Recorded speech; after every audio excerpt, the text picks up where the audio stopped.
Full black ഗപ്പിയും big ear ഗപ്പിയുമാണിത്. രണ്ടും മെയിലാണ്, അടിപൊളി മെയില്. ബിഗ് ഇയർ ഗപ്പി 1 മാസം കഴിഞ്ഞതാണ്, മറ്റേ ചത്തുപോയതിൻ്റെ കുഞ്ഞാണ്, ആദ്യത്തെ കുഞ്ഞാണ്. ഫുൾ ബ്ലാക്ക് കുറച്ചായി ഞാൻ വാങ്ങിച്ചിട്ട്. എന്താണ് ഇത് തമ്മിലുള്ള ഡിഫറൻസാണ് ഇതിനെ വളർത്തുമ്പോൾ ശ്രദ്ധിക്കേണ്ട കാര്യങ്ങളും. ഇതിനെ വളർത്തുമ്പോൾ പിന്നെ 1 മാസം ആകുമ്പോഴാണ് ഈ കാണുന്ന കളറിലാകുന്ന ബിഗ് ഇയർ. 1 മാസം കഴിഞ്ഞ് കഴിയുമ്പോൾ, ഇപ്പോൾ 1 മാസം കഴിഞ്ഞതാണ് ഇത് ഈ കാണുന്നത്. അതായത് ഇയറിന് സൈസ് കയറാനുണ്ട് ഇനി, പക്ഷെ കളറെല്ലാം ഏകദേശം കംപ്ലീറ്റ് ആയി. ഫുൾ ബ്ലാക്ക് എന്ന് പറഞ്ഞാൽ അതൊരു 1 മാസം കഴിഞ്ഞതാണ്. കഴിഞ്ഞ് കഴിയുമ്പോഴാണ് ആ വാലിന് അത്രയും നീളമൊക്കെ വരുന്നത്. എന്താണ് രണ്ടും അടിപൊളിയാണ് കാണാൻ തന്നെ. പിന്നെ ഏറ്റവും കൂടുതൽ കേരളത്തിലൊക്കെ ഫാൻസ് എന്ന് പറഞ്ഞാൽ ബിഗ് ഇയർ ആണ്. ഫുൾ ബ്ലാക്ക് മിക്ക കടയിലും ഇപ്പോൾ കിട്ടുന്നുണ്ട്. എന്തുവാണെങ്കിലും നല്ല രസമുള്ള ബ്രീഡാണ്. ആൾക്കാരൊക്കെ വളർത്തി നോക്കാൻ, ട്രൈ ചെയ്ത് നോക്കാമെങ്കിൽ നോക്കാവുന്നതാണ്. പക്ഷേ ശ്രദ്ധിക്കേണ്ട കുറച്ച് കാര്യങ്ങളുണ്ട്, അത് ഞാൻ പറഞ്ഞുതരാം. ഇതിൻ്റെ കുഞ്ഞുങ്ങളെന്ന് പറഞ്ഞാൽ കെയർ ചെയ്തെടുക്കാൻ ഭയങ്കര പാടാണ് ഫുൾ ബ്ലാക്കിൻ്റെ.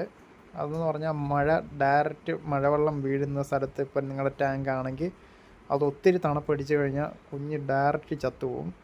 അന്നേരം തന്നെ ചിലപ്പോൾ ആ ദിവസം തന്നെ ചത്തുപോകും, അല്ലെ പിറ്റേ ദിവസം തൊട്ടൊരു തൂക്കം തുടങ്ങും. അങ്ങനെ ചത്തുപോകാൻ ചാൻസ് ഉണ്ട്. ഒത്തിരി തണുപ്പ് പറ്റത്തില്ല അതിന്. എന്താണെങ്കിലും ഇപ്പം നിങ്ങൾക്ക് ഇത് കാണുമ്പോൾ തന്നെ മനസ്സിലാവും, ഭയങ്കര സ്പീഡപ്പാണ് ബിഗ് ഇയർ. ഫുൾ ബ്ലാക്ക് എന്ന് പറഞ്ഞാൽ ഇച്ചിരി സ്ലോ മൂവ്മെൻറ്റാണ് എടുക്കുന്നത്. അപ്പോൾ തന്നെ മനസ്സിലാവും ഏറ്റവും ഇമ്മ്യൂണിറ്റി കൂടുതൽ ഇതിനാണെന്ന്. മറ്റേ ഇമ്മ്യൂണിറ്റി ഇച്ചിരി കുറവാണ്, അതായത് ഇച്ചിരി സ്മൂത്താണ്. ഇപ്പം ഏറ്റവും കൂടുതൽ ഇപ്പോൾ ഒരുമിച്ചിട്ട് ഇതിനെ വളർത്തുവാണെങ്കിൽ തന്നെ ഫൈറ്റ് ചെയ്ത് കഴിഞ്ഞാൽ ജയിക്കുന്നത് ബിഗ് ഇയർ ആണ്. ഇച്ചിരി പവറായിട്ട് നടക്കുന്ന മീനാണ്. മറ്റേ ഇച്ചിരി സ്മൂത്താണ്, അത്ര ആ ഒരു ഇതില്ല, അഗ്രഷനൊന്നുമില്ല, കാണുമ്പോഴേ അറിയാം. എന്താണേലും അങ്ങനെ കുറച്ച് ഇമ്മ്യൂണിറ്റിയുടെ കാര്യത്തിൽ വീക്കായിട്ടുള്ളത് ഫുൾ ബ്ലാക്കാണ്. അപ്പോൾ അത് ഒരു ഗ്രൂപ്പായിട്ട് വളർത്തി എടുക്കാൻ തന്നെ ഇച്ചിരി പാടാണ്. എന്താണ് ഞാൻ പണ്ട് കുറേ വളർത്തിയാണ് നിറച്ച്, പിന്നെ ഞാൻ ഒരിടയ്ക്ക് നിർത്തിയിട്ട് പിന്നെ വേറെ ബ്രീഡിലേക്ക് പോയായിരുന്നു. അപ്പോൾ പിന്നെ തോന്നി അത് തിരിച്ച് വരാവുന്ന അതിലേക്ക്. അപ്പം അതിനുവേണ്ടി ഞാൻ വീണ്ടും അതിനെ തന്നെ വാങ്ങിച്ചു. നല്ല അടിപൊളി മെയിലിനെ വാങ്ങിച്ചു. ഫീമെയിലിനും ഉണ്ട്, ഫീമെയിലിനും അത്യാവശ്യം ഒരു ബ്രീഡിങ് കഴിഞ്ഞ ഒരു ഫീമെയിലാണ്, പക്ഷെ എന്നാലും നല്ലൊരു ഫീമെയിലാണത്. എന്തുകൊണ്ട് നല്ല അടിപൊളിയാണ്. എന്തുകൊണ്ട് പിന്നെ എണ്ണം കൂടുതൽ കിട്ടുന്നത് ഇച്ചിരി കൂടെ ബിഗ് ഇയർ ആണ്. ഫുൾ ബ്ലാക്ക് എന്ന് പറഞ്ഞാൽ ഭയങ്കര പാടാണ്. അത് കിട്ടിക്കഴിഞ്ഞാൽ തന്നെ കുഞ്ഞുങ്ങളെ കെയർ ചെയ്ത് കൊണ്ടുവരുമ്പോൾ തന്നെ കുറച്ച് കുഞ്ഞുങ്ങളെ കിട്ടത്തുള്ളൂ.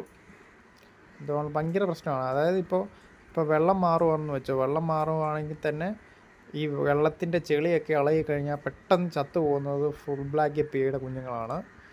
ഈ ബിഗ് ഇയറിൻ്റെ കുഞ്ഞുങ്ങൾ അത്ര പെട്ടെന്ന് ചാകത്തില്ല.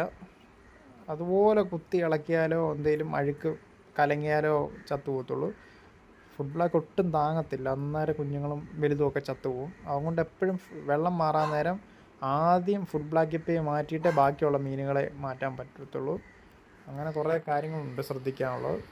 പിന്നെ ഫുൾ ബ്ലാക്ക് ഗപ്പിയുടെ കുഞ്ഞുങ്ങളെ തിന്നുന്ന പാരസൈറ്റ് എന്ന് പറഞ്ഞാൽ കക്ക പോലെ ഓരോ സാധനങ്ങളുണ്ട്. അത് കക്ക തിന്നും, പിന്നെ വെള്ളത്തിലാശാൻ തിന്നും, അങ്ങനെ കുറേ ബാക്ടീരിയകളൊക്കെ തിന്നും. അത് ഭയങ്കര ഡേഞ്ചറാണ് ആ സാധനം. അത് ഒന്ന് പെറ്റ് വരയി കഴിഞ്ഞാൽ നിറച്ചാവും മൊത്തം. പിന്നെ നമുക്കൊരു കൺട്രോൾ ഇല്ലെങ്കിൽ ഇതിൻ്റെ കുഞ്ഞുങ്ങൾ ഇറങ്ങത്തില്ല. ചിലപ്പോൾ കുറേ കഴിയുമ്പോൾ ഇതിനെ തിന്നും രാത്രി പിടിച്ച്. ഇതാണ് ഫുൾ ബ്ലാക്ക് ഗപ്പിയുടെ പെയർ. അടിപൊളി പെയറാണ്. ബ്രീഡാകാറായി വരുന്നുണ്ട് ആ ഫുൾ ബ്ലാക്ക് ഗപ്പിയുടെ ഫീമെയിൽ. ഇതാണത് അടിപൊളിയാണ്, നല്ല സൈസും ക്വാളിറ്റിയുള്ളതാണ് രണ്ടും. അപ്പോൾ ഇത് നിറച്ചാക്കി എടുക്കാനുള്ള പ്ലാനാണ് എനിക്ക്. ഞാൻ കുറേ ഉണ്ടായിരുന്നു. ഈ ചാനലിൽ തന്നെ പഴയ വീഡിയോ ഒക്കെ ചെക്ക് ചെയ്താൽ കിട്ടും നിങ്ങൾക്ക്. ഞാൻ പണ്ട് ഇതിനെ വളർത്തി ഇഷ്ടം പോലെ വീഡിയോ ഉണ്ട്. എന്താണല്ലോ ഇത് ഭയങ്കര ഇഷ്ടമാണ്. എനിക്ക് ഏറ്റവും ഇഷ്ടപ്പെട്ട ബിഗ് ഇയർ ആണോ ഫുൾ ബ്ലാക്ക് ആണോ എന്ന് ചോദിച്ചാൽ എനിക്ക് ഫുൾ ബ്ലാക്കാണ് ഏറ്റവും ഇഷ്ടപ്പെട്ടത്. ഒരു പ്രത്യേക ഇഷ്ടമാണ് എനിക്കത്. ഇതുകൊണ്ട് വളർത്താൻ പാടിതാണ് ഏറ്റവും കൂടുതൽ. മറ്റേതെന്ന് പറഞ്ഞാൽ ഇച്ചിരി ഫാസ്റ്റ് മൂവ്മെൻറ്റ് എടുക്കുന്ന ബിഗ് ഇയർ ആണ്, അത് ഇച്ചിരി എളുപ്പമാണ്. പക്ഷേ ഏറ്റവും കൂടുതൽ ബിഗ് ഇയറിനെ വളർത്തുമ്പോൾ പാട് വരുന്നതെന്ന് വെച്ചാൽ ഇയർ ആയി കഴിഞ്ഞ് പിന്നെ സൈസ്, ഇയറും ക്വാളിറ്റി മെയിൻറ്റെയിൻ ചെയ്യാനും, പിന്നെ ഇയറിൻ്റെ സൈസ് കൂടുമ്പോൾ അതിന് കൊടുക്കേണ്ട തീറ്റയും കാര്യങ്ങൾക്കുമാണ്. അവിടെ വരുമ്പോഴാണ് ബിഗ് ഇയർ വളർത്താൻ പാട്. അതുവരെ കുഴപ്പമില്ല. പക്ഷേ ഫുൾ ബ്ലാക്ക് എന്ന് പറഞ്ഞാൽ കംപ്ലീറ്റ് അത് പാടാണ്. ഹെൽത്ത് കീപ്പ് ചെയ്ത് കൊണ്ടുപോകാൻ തന്നെ ഭയങ്കര പാടാണ്. അത് നല്ല രീതിയിൽ തന്നെ ഇത് കൊണ്ടുപോകണം. ഇതാണ് നല്ല രസമാണ്. പക്ഷേ ഇത് ഏറ്റവും കൂടുതൽ കേരളത്തിൽ ഫാൻസ് വരാൻ ബിഗ് ഇയറിന് കാരണം എന്ന് പറഞ്ഞാൽ അതിൻ്റെ കളർ കോമ്പിനേഷൻ തന്നെയാണ്. ഇതെന്ന് പറഞ്ഞാൽ ചില സ്ഥലത്ത് ഇട്ട് കഴിഞ്ഞാൽ തന്നെ ആ എടുപ്പില്ല. എടുപ്പുണ്ടോ എന്ന് വെച്ചാൽ ഉണ്ട്, പക്ഷേ ബിഗ് ഇയറിൻ്റെ ആ ഒരു എടുപ്പില്ല. ബിഗ് ഇയറിൻ്റെ പ്രത്യേക ഒരു എടുപ്പാണ്. ഇയറും ബെറ്ററാണ്, പ്ലാറ്റിനം കളറെ ആ റെഡും കൂടെ വരുമ്പോൾ ഭയങ്കര ഒരു എടുപ്പാണ്. അത് ദൂരെ നോക്കിയാലും മനസ്സിലാവും ആ കുഞ്ഞിനെ കണ്ടു കഴിഞ്ഞാൽ തന്നെ ബിഗ് ഇയറിൻ്റെ കുഞ്ഞാണെന്ന് പെട്ടെന്ന്.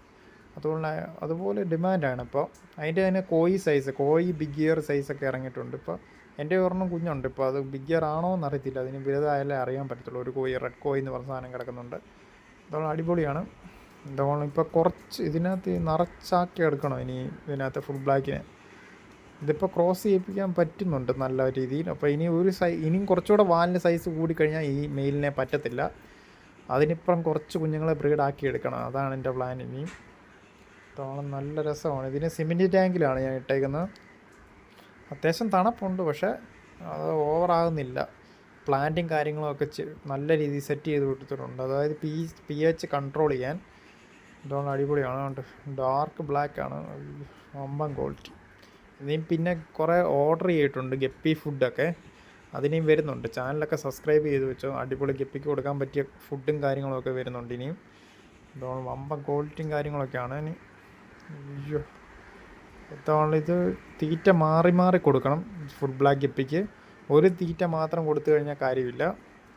ഫുൾ ബ്ലാക്ക് ഗപ്പിയുടെ മെയിനായിട്ട് വരുന്ന പ്രശ്നം എന്ന് പറഞ്ഞാൽ ഇപ്പോൾ ക്വാളിറ്റി ഇല്ലാത്ത ഫുഡ് കൊടുത്തു കഴിഞ്ഞാൽ അതിൻ്റെ വല്ലതും ഡാമേജോ എന്തെങ്കിലും പറ്റിക്കഴിഞ്ഞാൽ തിരിച്ചറിയാൻ ഭയങ്കര പാടാണ്. അതായത് ലുക്കിൽ പെട്ടെന്ന് ഫുൾ ബ്ലാക്ക് കളർ അതുപോലെ നിൽക്കുന്ന കാരണം നമുക്ക് അറിയാൻ പറ്റത്തില്ല. ഇതിന് ക്വാളിറ്റി ഇല്ലാത്ത ഫുഡ് കൊടുക്കുമ്പോൾ അതിന് ക്വാളിറ്റി കുറഞ്ഞോ ഇല്ലയോ എന്നൊന്നും അറിയാൻ പറ്റത്തില്ല. പക്ഷേ ശ്രദ്ധിച്ച് നോക്കിക്കഴിഞ്ഞാൽ നമുക്ക് അടുത്ത് ചെന്ന് നോക്കിക്കഴിഞ്ഞാൽ ചെറിയ രീതി മനസ്സിലാക്കാൻ പറ്റും. മൂവ്മെൻറ്റ് എടുക്കുന്നതിൽ സ്ലോ ആവും, പിന്നെ ആ ഒരു സ്പീഡ് കുറയും, ആ ക്വാളിറ്റി നഷ്ടപ്പെടുന്നത്. അത് ശ്രദ്ധിച്ച് നോക്കിയാലേ അറിയാൻ പറ്റത്തുള്ളൂ. പെട്ടെന്ന് നോക്കി കഴിഞ്ഞാൽ അറിയാൻ പറ്റത്തില്ല. പക്ഷേ ബിഗ് ഇയറിൻ്റെ ഒക്കെ പെട്ടെന്ന് കളറും മാറുന്ന അറിയാൻ പറ്റും. പക്ഷേ ഇതിൻ്റെ കളർ പെട്ടെന്ന് ചേഞ്ച് ആകുന്ന പെട്ടെന്ന് അറിയാൻ പറ്റത്തില്ല, ഇച്ചിരി സമയം എടുക്കും. അങ്ങനെ കുറേയൊക്കെ പ്രശ്നങ്ങളുണ്ട്. ഫുൾ ബ്ലാക്ക് ഇപ്പോൾ പിന്നെ ഒറ്റയ്ക്ക് സെപ്പറേറ്റ് മാറ്റി ഇട്ട് വളർത്തുന്നതാണ് ഏറ്റവും നല്ലത്. പക്ഷേ ഇഷ്ടംപോലെ സ്പീഡുള്ള മൂവ്മെൻറ്റ് എടുക്കുന്ന മീനിൻ്റെ കൂടെ ഇട്ട് കഴിഞ്ഞാൽ ഇത് ചത്തുപോകാൻ ചാൻസ് ഉണ്ട്. അങ്ങനെ ചില പ്രശ്നങ്ങളുണ്ട്. അതിൻ്റെ കുഞ്ഞുങ്ങളാണേലും വലുതാണേലും ഇത് സ്ലോ ആയിട്ടുള്ള മീനാണ്. അതായത് ചെറുപ്പത്തിൽ കുറച്ചൊന്ന് വലുതായി കഴിയുമ്പോൾ ഒരു സ്പീഡുണ്ട്, പക്ഷേ അത് കഴിയുമ്പോൾ പതുക്കെ കുറഞ്ഞ് മൂവ്മെൻറ്റുകൾ സ്ലോ ആവും. ഇതൊരു സ്മൂത്ത് മീനാണ്. അതായത് വലിയ പ്രശ്നങ്ങളോ കാര്യങ്ങളോ ഒന്നുമില്ല. കുഞ്ഞുങ്ങളെ പിടിച്ച് തിന്നുവോ അങ്ങനെയൊന്നുമില്ല. ചില റെയർ കേസുകളിൽ മാത്രം ഫീമെയിൽ തിന്നാറുണ്ട്. ഫുൾ ബ്ലാക്ക് ഗപ്പിയാണോ ബിഗ് ഇയർ ഗപ്പിയാണോ ഏറ്റവും ഇഷ്ടപ്പെട്ടതെന്ന് നിങ്ങൾ തീർച്ചയായിട്ടും കമൻറ്റ് ചെയ്യുക. എനിക്ക് ഏറ്റവും ഇഷ്ടപ്പെട്ട ഫുൾ ബ്ലാക്ക് ഗപ്പിയാണ്. മാക്സിമം കമൻറ്റ് ചെയ്യാൻ നമുക്ക് അറിയാൻ പറ്റുമോ ആർക്കാണ് ഏറ്റവും ഫാൻസ് എന്ന്.